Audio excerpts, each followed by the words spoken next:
Bora consagrado, tô na área, derrubou, é pênalti.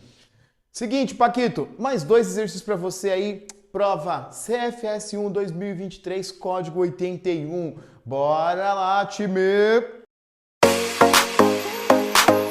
Time, seguinte, antes de eu jogar esse exercício na tela, eu sempre comento com os meus alunos nas minhas aulas que existem exercícios que devem ser feitos de imediato na prova.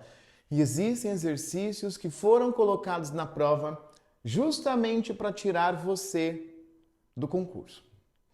Essa é uma questão que foi colocada na prova para desequilibrar você, tirar toda a sua estabilidade emocional e fazer você perder tempo.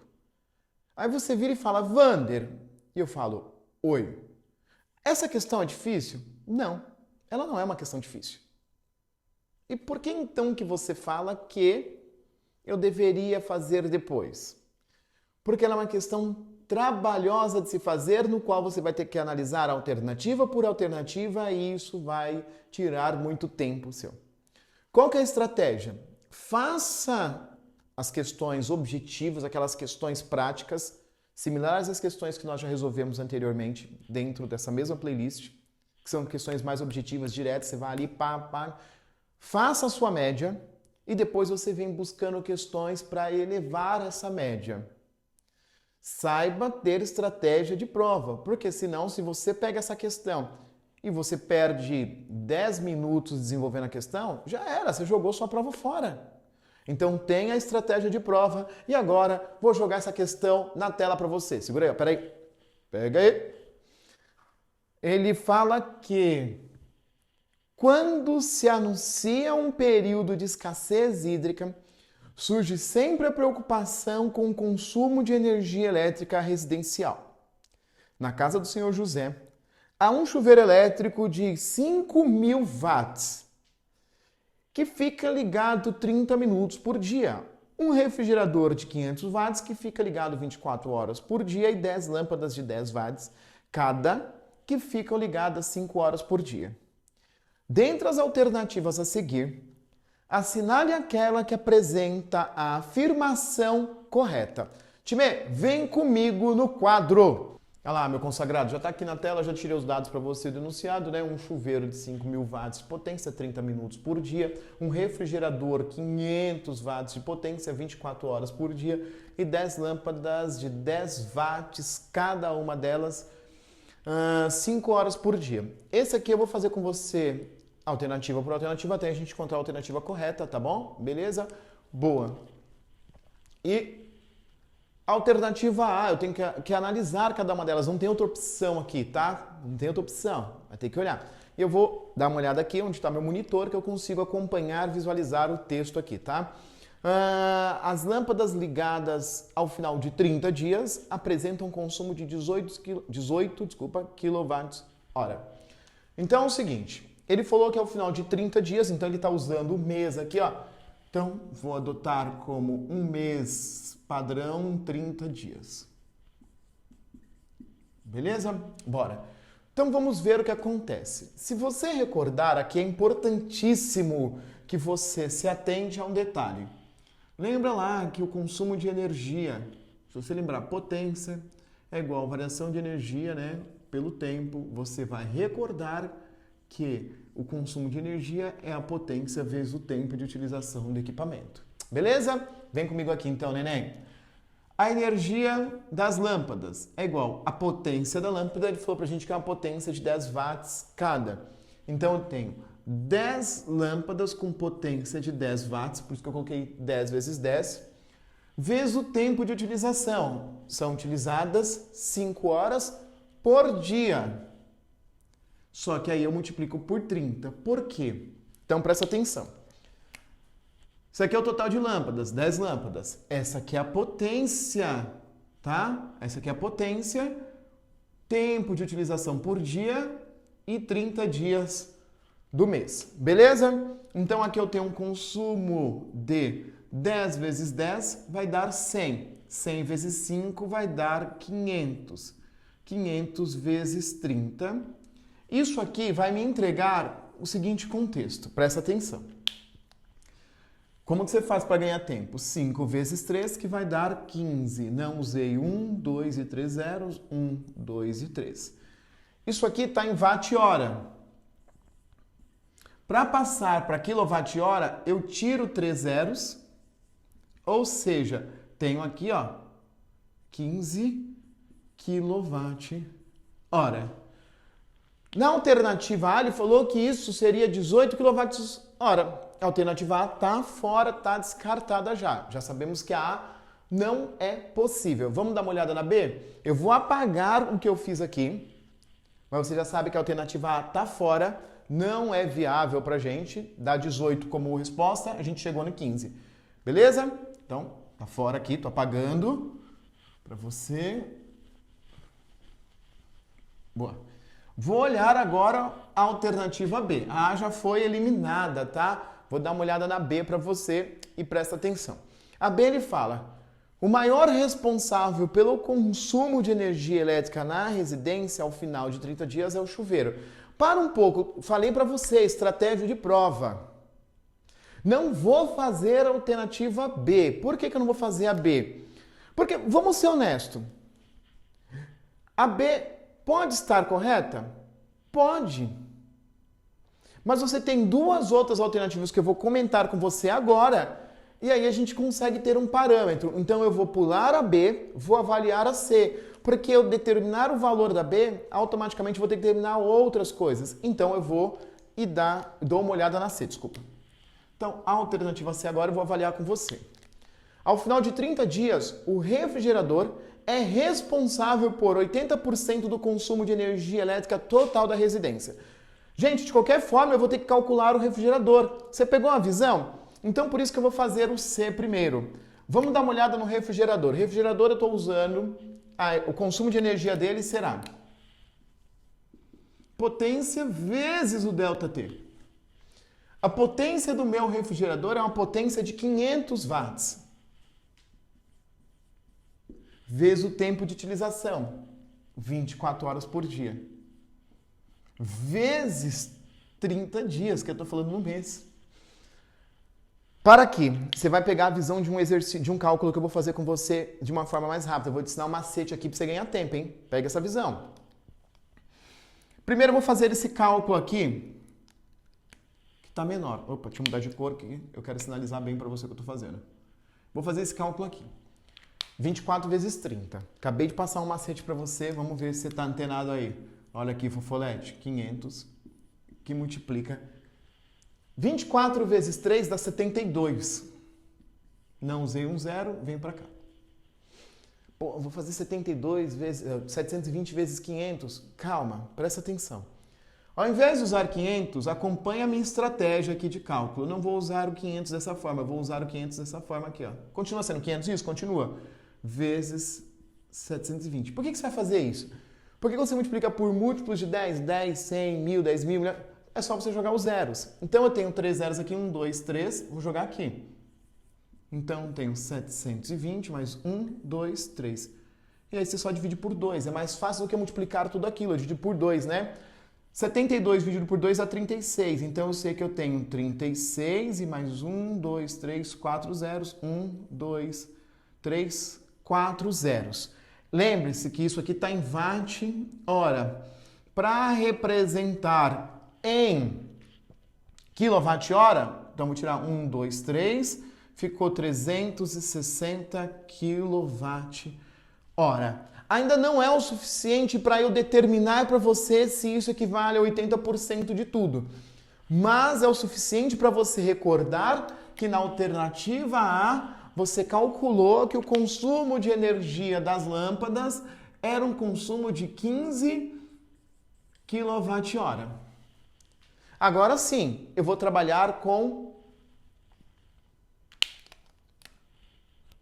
o item B, que é o consumo do chuveiro.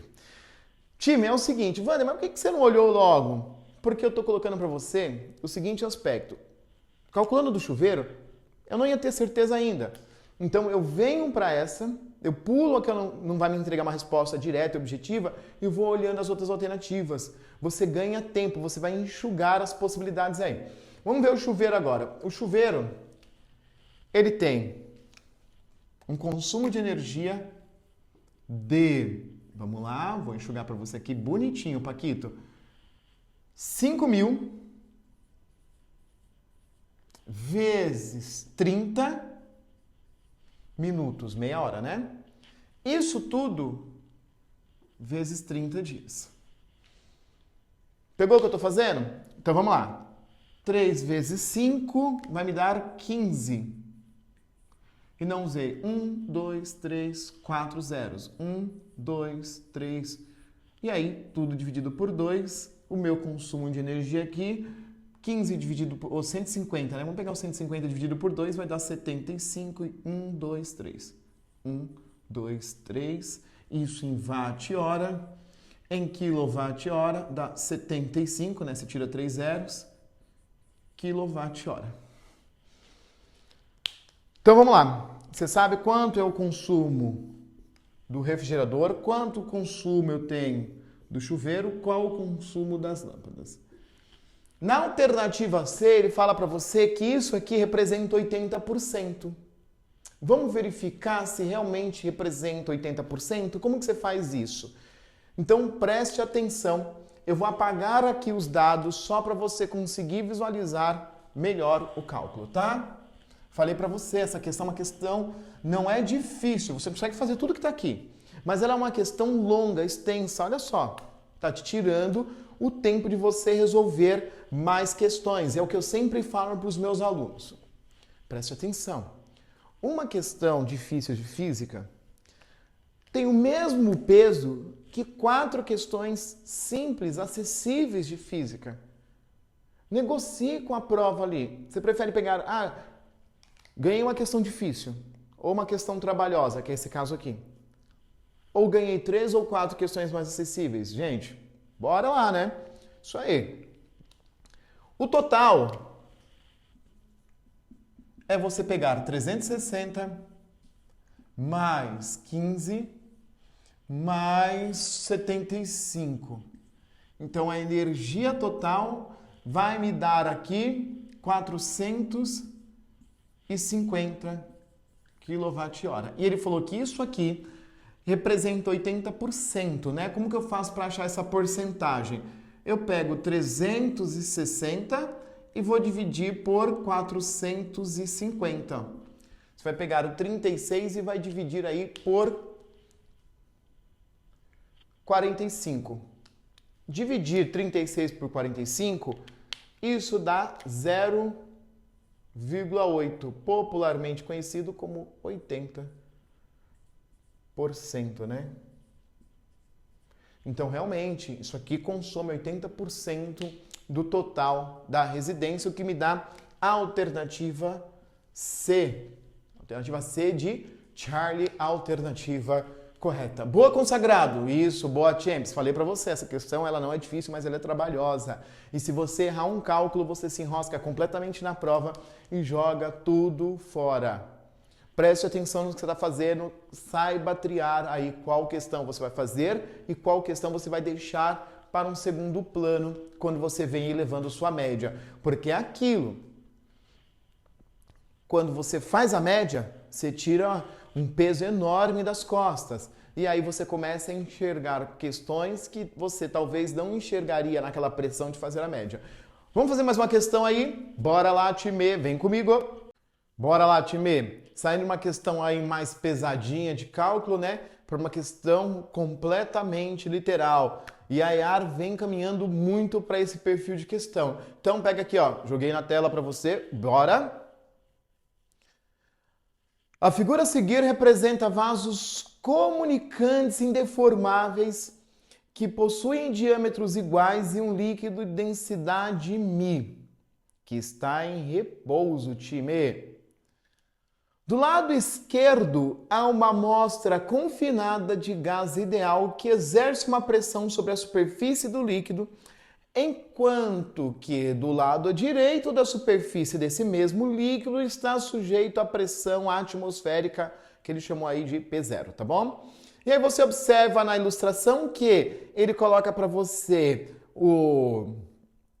esse tubo, né? Uma das extremidades está aberta, tá? Daqui a pouco eu vou comentar melhor com você aqui no quadro a imagem. E a outra você tem o gás e uma tampa ali impedindo que esse gás escape. E entre essa parte aberta e o gás você tem um determinado líquido que é o que ele te deu aí de densidade μ. Pegou a visão? Bora!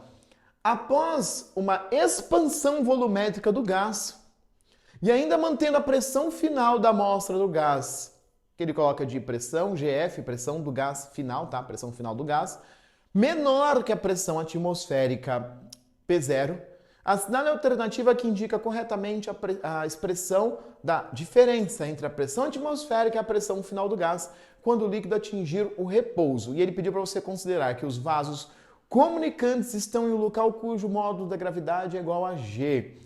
Que antes da expansão volumétrica a diferença entre os níveis é igual a H, que após a expansão, o deslocamento do nível do líquido é igual a Y, e que a pressão atmosférica P0 aí, né, ela é constante, time.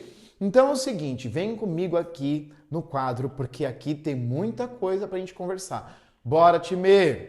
Ah lá, time, já coloquei não apenas uma, mas duas ilustrações para você nesse quadro aqui, porque é o seguinte, conversa séria agora. Esse exercício ele derruba muita gente. E venho trabalhando aí com carreiras militares há um bom tempo e vejo muito aluno errando, pecando pelo detalhe. E essa derruba. Essa é aquela que a criança chora e a mãe não vê. Então presta atenção, time. Coloquei até o antes e o depois para você aqui para que a gente consiga conversar, tá? Esse eu vou mais lento com você, não que ele seja mais demorado, mas ele é mais conceitual e ele tem coisa importante aqui para você. Então ele fala que antes você tem essa tampa que se gás está confinado, aqui você tem um líquido e nós temos o ar exercendo aqui uma pressão atmosférica. Tá bom? Você tem um ar exercendo uma pressão atmosférica. O que o ar vai fazer? Ele empurra o líquido e o líquido, por sua vez, empurra o gás. Gente, quando que isso para? Quando que isso entra em equilíbrio? Quando a pressão nesse ponto A for exatamente igual à pressão no ponto de altura equivalente, né? Lembra lá dos nossos vasos comunicantes, tá? Esse ponto B aqui, ó. Então, a pressão no A ela é igual à pressão no B. Eu vou montar para você uma estrutura antes e uma estrutura depois. Então, na resolução, eu quero começar falando do antes. Se eu for pensar no antes, o que eu tenho que pensar? Que a pressão no ponto A ela tem que ser igual à pressão no ponto B. E a pressão no ponto A nada mais é do que a pressão atmosférica, P0. A pressão no ponto B, ela não é a pressão atmosférica, até porque aqui não tem contato. Você tem essa tampa que faz com que o ar não tenha contato aqui, né? Até porque se essa tampa tivesse aberta, esse gás já teria vazado dali, né? Bora! Então, a pressão no ponto B, ela é a pressão dessa coluna, que eu vou destacar para você em azul aqui, Paquito, mais a pressão do gás. Então, a pressão no ponto B, ela é a pressão da coluna mais a pressão do gás. Isso antes. Tá bom? É assim, tá? Lá. Wander, e depois? Aqui é o que me interessa para valer. Depois, daqui que eu vou extrair a minha alternativa, tá? Mas eu queria comentar com você aquilo porque isso é fundamental para você, é importantíssimo. Depois, o que eu tenho? Houve uma expansão. Se houve uma expansão, esse gás empurrou o líquido.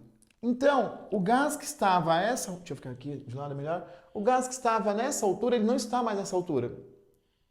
Ele ampliou a sua região ocupada aqui. O gás, ele ampliou. Né? Ele ampliou. Vou até dar uma ampliada ainda maior para você, para ficar bem explicadinho aqui. Exagerei. Isso. Boa. Agora tá perfeito. Ele empurra... Mas peraí. Se o gás empurra o líquido sobe aqui. Então, esse líquido vai subir. Esse líquido que estava inicialmente aqui, ele subiu. E aqui é o detalhe. Vander, como você sabe que ele veio até aqui? Por que ele não subiu mais? Porque ele fala para você que a pressão aqui ainda deve permanecer menor que a pressão atmosférica. Então, o lado onde está aberto, ele tem que estar mais abaixo, certo? Então, aqui continuo tendo a pressão atmosférica nesse ponto que eu vou chamar de ponto A'. E aqui eu vou chamar essa nova altura de ponto B'. Tá claro para você? Boa. Alturas equivalentes, pressões também têm que ser equivalentes. Então, a pressão no ponto A', ela tem que ser igual à pressão no ponto B'. No ponto A' continua sendo a pressão atmosférica. E no ponto B' continua sendo a pressão da coluna mais a pressão nova, que eu vou chamar de pressão, aqui que ele fala de pressão do gás final. Pegou a visão? Olha só. Então, o que ele pede aí para você? Ele pede a pressão atmosférica menos a pressão final do gás. Opa, então vai ser essa pressão da coluna nova aí, Vander? Sim, vai ser a pressão da nova coluna. E como que eu determino a pressão da coluna? Se você não recorda, isso é importante para você. A pressão da coluna, ela é dada por dGH, densidade aqui do líquido, o G e a altura. Só que essa altura, ela não é mais uma altura H. Ela não é mais essa altura H. Essa nova altura, aí é o problema. Por que vai acontecer? Ele falou que desceu aqui quanto? Ele falou que desceu aqui um valor Y. Ah, Wander, então já sei, vai ser H menos Y. Cuidado. Porque se ele desce Y aqui, quanto que ele subiu aqui? Y. Então, a diferença que deu da minha altura inicial é o Y que desceu e o Y que subiu. Ou seja, eu tive um movimento de 2 vezes Y. Então, essa altura aqui, agora, ela é o H que eu tinha menos esse movimento de 2Y. Um Y para descer e um encurtamento de Y para subir. Ó, novamente, ó, o encurtamento não foi esse aqui, ó. Ah, ele só desceu Y. Não, ele desce Y e ele sobe Y. Então, ele reduziu 2 vezes Y. Ou seja, a minha pressão da coluna agora, pressão final do gás é igual. A densidade é μ, o G é G e agora a minha altura é H menos 2Y. Então, ficou μ, G, que multiplica H menos 2Y, o que me dá a alternativa alfa, a alternativa correta. Por isso que eu falei, esse detalhe aqui derruba muita gente. Se ele desce Y aqui, ele sobe Y. Então, o encurtamento é de 2 vezes Y. Isso é muito complicadinho de ver, ainda mais na hora da prova a gente sabe que você está ali no nível de tensão um pouco fora do comum e isso faz com que você não enxergue alguns detalhes. Eu estou aqui para te ajudar a enxergar esses detalhes e chegar muito melhor preparado na sua prova. Beleza, time? Mais 2 exercícios aí hoje com você. Questão 78 da nossa prova CFS1 2023, código 81. Belezura? Bora, time! Se você curtiu esse vídeo, chega na voadora, no nosso like, inscreva-se aí no canal, compartilhe o nosso vídeo para dar aquela força, galera. Time, beijão aí, meus consagrados, nos rapazes, e um abraço nas garotas. Fui!